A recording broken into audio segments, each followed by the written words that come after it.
So I started this series on success. The David Bronstein series on how you too can be successful like me and all this luxury that I live in.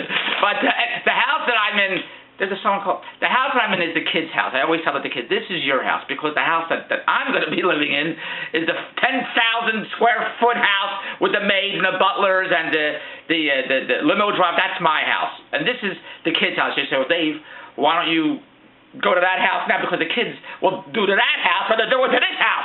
So that's why I did that. And he says, no, what are you talking about? We're going to knock down this house, build the 10,000 square foot house. Or why don't we sell this house and move into the other house, because we can get close to what I want to buy the other house. I thought, this is the children's house. I'll have an investment. And they'll have money coming in. They can rent it out for $2,000. There'll be no mortgage. And we'll live in the other house. They'll be older, because I got one kid who's 19, the other one who's 15.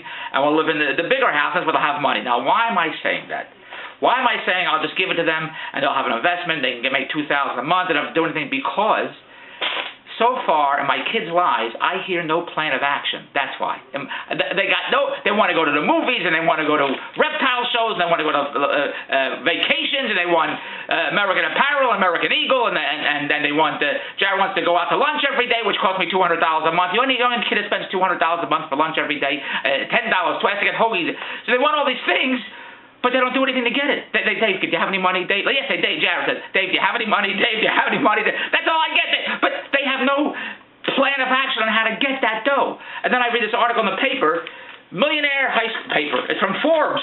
Millionaire high school dropouts. And the other previous episodes I did about sex, I talked about these dropouts who became millionaires. Well, that doesn't make any sense, does it? Because we're all taught when we go to school, you got to go to school, you got to go to college, you got to go to university, you have to get a good job, good career, whatever the bullshit is. And then I'm reading articles, kids that dropped out of school and became millionaires. But how do you figure that part out? Some of my friends say, well, that's a one-shot deal. 1 in a million doesn't happen all the time. It's happening too much. It doesn't make any sense. That's what and besides reading about it and other stories that I hear, people that have dropped out, then I know a lot of millionaires I do business with that dropped out. I know a guy dropped out at 15 years old. You see the house he lives in and the cars that he has. It's crazy. Another guy who didn't go to college, he has an elevator in his house and drives Lamborghinis and Ferraris. None of this makes any sense, because we're all taught you got to go to school and get an education. And then when you get an education, what happens? That's the purpose of this blog. When you get an education, what happens? I don't know. What happens? I know too many people that have great educations and nothing ain't happening. Why? Because they ain't doing nothing. Because it's not the education that makes you success. It's you, like 3D. It's you that makes you successful. It's easy to sit around and say, okay, I have a great education, now give me the money. That's what probably the majority of the world does. I don't get it. So the purpose of the successful Bronstein Secrets of Success series is to explain to you, as I explain to my kids, even though nobody listens to me anyway, it's not education that makes you successful.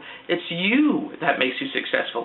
It's based on drive and ambition. In my mind, success is based on drive and ambition, because nobody writes me a check every Friday unless I do something. I got to do something. And I don't sit waiting, the phone isn't ringing, nobody's giving me a job, nobody's giving me an opportunity. I have to go out there and build my business, my world, my empire, the Bronstein Empire. Nobody believes it but me. That I have to do to get to the cash that I want, the lifestyle that I want. I got to do something. Most people sit and they wait up looking for a job. No one's calling. I want to tell you something. Now I'll get to the point of this whole blog, and then we'll move on forward. Saturday, when I relax for 2 minutes. When I came to Toronto from Philadelphia, I wanted to be an actor. I always wanted to be an actor. That's all I wanted to be as an actor. I went to high school, went to Temple University. My parents said, Dave, you got to go to college. We call it college in the United States. In Toronto, they call it a college is 2 years, I think. Everything's all screwed up here. It's topsy-turvy here in Canada. But I went to Temple University, got a BA in communications and theater, because my parents always said, Dave, you got to have something to fall back on. Well, that makes sense. If you don't make it in show business, then you can always be a teacher. I said, great. Teach drama. I said, great. Well, I knew I wasn't going to be a teacher. I knew I was always going to be an actor, because that's what I always wanted to do, and that's what I was going to do, because I love doing that. I wasn't going to be a teacher, and that's just the way it goes. And I've built my show business career, my company, whatever the hell, by doing what I love to do and all that stuff. Now, I have to deal with a lot of bullshit all day, a lot of crazy business partners, a lot of nutty stuff. My world's a three-ring circus every day, but this is the world that I've chosen, where everyone else's life is very structured. They get up, they go here, they come back. My world, they got trapeze artists flying all around and clowns and elephants. Nobody could do what I do, but that's the personality that I am, and that's why my hair's still black, and that's why I still look like I'm 19. And yes, I still look like I'm 19. Anyway, what the hell am I talking about? So when I came to Toronto and I got an agent, I did a couple of series. It was great. I think I got one series. I think most I made as an actor was maybe $50,000 a year as an actor, which is good. Actor makes it's terrific until you make the millions of dollars. And then all of a sudden the phone stopped ringing. My agent stopped calling. And I would tell people my agent couldn't book Lassie into a kennel. And people would say, Dave, you're an American. You have an American accent. You should be working all the time. They're making American movies here, and you're in Canada, and they want all the Americans. And my agent would say, oh, it's slow, it's slow. So I'm not going to wait for I'm not waiting. I got things to do. I want to go to Las Vegas. I want to go to Hawaii. Well, my wife wants to go to Hawaii. I want to go to Bahamas. I got things to do. So I started my own company. I said, I'll produce my own shows, and I'll star in them. And that's what I started doing. I started producing my own shows. I buy the Time on television. I'm not going to wait for a network to pick it up and all that. I'm still doing that also, but I just do what I do. I buy the time. I get on TV. I say, call this number and chat with the girl, and I make quick cash. I'm in the instant gratification business because my personality is instant gratification business. So what I'm saying to you is I didn't wait. I need action. I got to have it right now. I'm Pavlov's dog. You ring the bell, I run for the treat. I need constant rewards. And you can sit at a slot machine pulling the handle for hours. 3 pulls, I'm out of there. If I don't hit the jackpot of 3 pulls, but that's my personality. We all have different personalities. I have a very close friend that went to school, I talked about this before, has 2 degrees, a bachelor and a master's, living in a shelter. How does that happen? It's horrible. His 2 brothers don't want him, and he's living in a shelter. He doesn't want to work. I can't find a job. Yeah, so you figure somebody with 2 degrees, oh my God, there's one after you. They got to get you.